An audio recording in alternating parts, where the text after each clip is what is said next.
Today I got my pug in the mug. It's dirty, but hey guys, welcome back to my channel. My name's Courtney, you can call me Courts, and today I'm doing a movie breakdown of the recently released The Menu, starring Ralph Fiennes and Anya Taylor-Joy, as well as Nicholas Hoult. I saw this movie in theaters, and I went with my boyfriend because we both come from hospitality industry. He's a chef. I worked many years as a waitress, and we are also huge mad lovers of food. So whenever we travel, we go to really nice restaurants. We try to visit Michelin star because that's a huge treat for us and it's such a special experience. So we went to this movie together and I had zero expectations. Like, I really didn't know what to expect from this movie. I was under the impression that it was gonna be more of a thriller, like psychological, like almost horror vibe. But what it ended up turning out to be was such a pleasant surprise. So without further ado, let's get into my The Menu movie breakdown.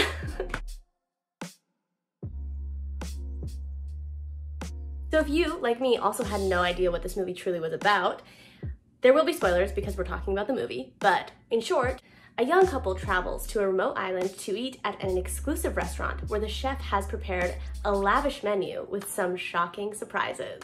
So we have some pretty excellent cast. All of them are British, so they have excellent training, and the performances are just, cast aside, this movie was directed by Mark Mylod and written by Seth Reese and Will Tracy. How I would describe this movie is it's a dark comedy satirizing a dark comedy with satire on the hospitality industry and the world of chefs in fine dining. This movie makes a point of making fun of some of the most famous restaurants in the world, and if you're a foodie, a food buff, they make fun of you too, so don't worry, you won't feel left out. It's so serious and real, and the stakes are so high in the movie that you're laughing, but you're kind of like terrified while you're laughing. Without saying, they reference multiple famous restaurants and famous chefs, solely based on maybe their style of plating, quirks that they do in the restaurant and the restaurants that they run. but without divulging into hospitality land too much, let's talk about some of the themes and tones that I really enjoyed throughout this movie. Most notably, one of the themes is obsession. Right out the gates, one of our main characters, Tyler, Nicholas Hoult, just obsessed. He is going to this restaurant solely for the purpose of fulfilling his obsession of fine dining and meeting and eating from the most famous chefs in the world. Another theme and tone throughout the whole movie is the art versus the artist. We get this whole energy from Ralph Fiennes as the chef of how he's deeply an artist and he can do absolutely absurd things, absolutely ridiculous things. At one point, spoiler, he gives one of the courses out and it is a breadless bread plate. It's basically nothing, and it's mocking the clients or the guests of the restaurant and their ridiculousness of certain standard that can simply never be met. It also brings me to my next theme, which is the classist culture around food and hospitality. Like, normal, everyday people cannot eat at restaurants like this. And like I said, me and my boyfriend, we go when it's like a treat, we're on a trip, we're in a new city. We don't go on Saturday night and drop $1,000 per person on dinner. So throughout the entire movie, Chef Ralph Fiennes makes a point of seriously making fun of and mocking his guests with this idea that they can never be satisfied, and no matter how crazy and outrageous he gets, nothing he could possibly ever create will be enough. The art versus the artist, like, no one appreciates him for his food. They make a commodity out of him, and let me tell you, he's had enough of it. With Anya Taylor-Joy's character, we are living through her eyes. We are seeing the world of elite restaurateurs. She is the key to guiding the audience through the world of fine dining. And she does an excellent job at this because she has her own secrets that are revealed throughout the movie, and she has this way of making us feel through her, and it just makes her the perfect role for this audience surrogate character to guide us through the chaos that is about to ensue. When someone finally does get murdered, I just thought her reaction to that was so real, because a lot of times you see on screen, like, we see death and murder all the time on screen. We're kind of almost desensitizing ourselves to it. But the way that she reacted in this scene, I was like, that's really how I would react, like genuinely shocked and like in a way that expresses fear. But I really did want to talk about Ralph Fiennes and his role as chef, because He's just such an excellent actor. Everyone in this movie is just so skilled. The very first time he looks at her in the movie, like there's so much emotion in his eyes and he doesn't say anything, he just looks at her. And I literally leaned over to my boyfriend and I was like, oh my gosh, he's worried for her. Like he's worried for her and he didn't say anything. We are sort of almost in this limbo of, is he gonna harm her or is he trying to help her? But he's such a good actor that we clearly see the empathy and connection that he has for Margot right out the gate. Another thing that I love is how Nicholas Hoult is so deliciously like pathetic as this character Tyler. Not only does he play into that theme of obsession, but he just does it so well. It's almost desperate. It's absolutely desperate. And it's kind of are annoyed at him, but you don't want to be, but you're like, this guy. Again, he has a really powerful moment towards the third act of the movie where Chef whispers something in his ear and we as the audience do not get to hear what he says. There's a lot of theories that could play into that of what he actually whispered. I would love to hear what you guys think.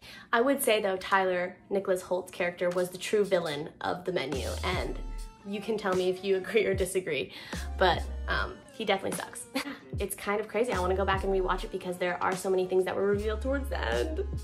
And now I want to rewatch the performances and sort of put those extra pieces together to see if there's little things that I missed from the actors.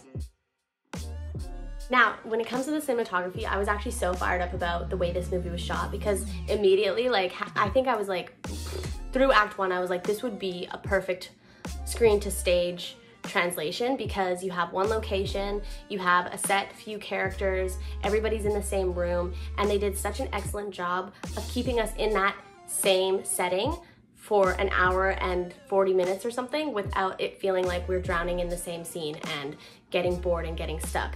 They'd shot like individual moments of each table, so we have little glimpses into all of the characters' lives, just in brief moments of conversation, almost the way as if you were serving a table and you walk by and you hear little snippets of what they're talking about and you're like, oh, okay. Like that's how it was shot. Little pans and from one table to the other to get little glimpses into each table's lives and all of the characters and what they stand for. It was so brilliantly done. They didn't put a lot of heavy dialogue. It was just very quick, you know, witty conversations and you're like picking up on things as it goes, which was super brilliant, and I thought it would make a perfect stage to screen or screen to stage translation. As well, when it comes to cinematography, they did this beautiful thing. They actually gave the food its own individual shots, and it looked like they had set up a studio and they plated the food and they described the dish, and at the top there was a little text like describing the dish as well.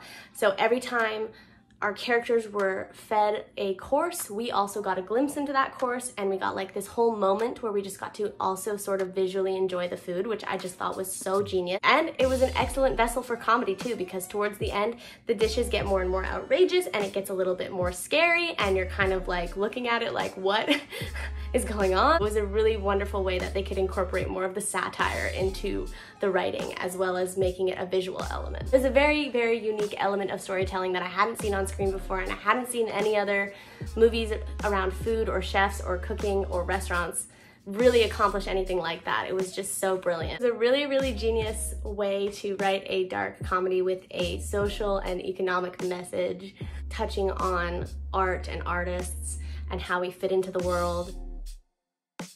Now, previously in my other movie breakdowns / movie reviews, I'd talk about music and sound, but to be honest, I have not enough expertise in music and sound, and I think when it comes to music, this is something that I was told from a award-winning composer, Stephen Gallagher. I was lucky enough to take a class with him, and he had said something in that class that was like, music is subjective and don't let anyone tell you how music should sound or how sound should appear in your film, because there's so many ways that you can play with it and it's such a unique element. I also have no musical training, so I can't speak on that. But I will say there's this trend that I am seriously noticing in these thriller horrors, which maybe is something else they were making fun of, but the harp string or like the pulse, how to describe that, the string, the plucking of the string. This is like a trend through so many horror, dark thrillers that I'm noticing, and I think it's because it works really well in films like Midsummer and Hereditary, like all of these richly dark stories. So I think it brings that element of like suspense where you're like, oh my god, like almost a jump scare with the music. I think that's clever, and I think it's funny regardless of whether it was intentional or a part of the satire. Otherwise, those are all my little thoughts on the menu. When I left the theater, I literally couldn't stop thinking about it, and I was so shocked by what a surprise this movie was and how genius it was. I was laughing, I was scared, I wanted a cheeseburger. I had a cheeseburger after, and it wasn't the best cheeseburger of my life. I'm sure the one that Anya Taylor-Joy had was a lot better. It was such a great film, such an excellent movie. Go see The Menu. But anyways, that's all I really wanted to talk about today because it's been a while since I've been to the movie theaters and I've been that surprised by a film. So thank you for sitting here and listening to me rant about it and talk about it and share my thoughts with you. I would love to hear your thoughts in the comments, so please do drop me one. Don't forget to like and subscribe because it seriously does help me out. I'm growing, I'm evolving, and I need your love and support, so please. I'll see you guys in the next one. Bye!